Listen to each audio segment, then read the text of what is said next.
বন্যা কবলিত মানুষদের যে অসহায় মানুষদের যে দুরবস্থা, সেটা দেখে সত্যি এদেশের জাতি ধর্ম বর্ণ নির্বিশেষে সবাই কিন্তু এগিয়ে এসছে এবং আমাদের শিল্পী সমিতিও সেই সঙ্গে এগিয়ে এসছেন। আমিও এসছি, যার যার যতটুকু সামর্থ্য সেই অনুযায়ী সবাই একটু একটু করে দিলে অনেক হয়ে যাবে। এটা আমার একটা সামান্যতম একটা প্রতিদান, যাই বলেন। ধন্যবাদ শিল্পী সমিতিকে, আপনারা যে একটা সুন্দর কাজ করছেন সেটা আমার দেখে খুব ভালো লাগলো, আমি খুব খুশি।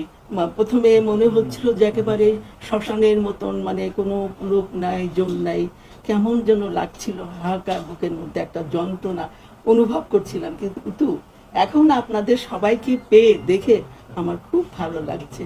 আপনারা এইভাবেই সবাই থাকবেন, একত্রিত থাকবেন, এটাই আমার কাম্য।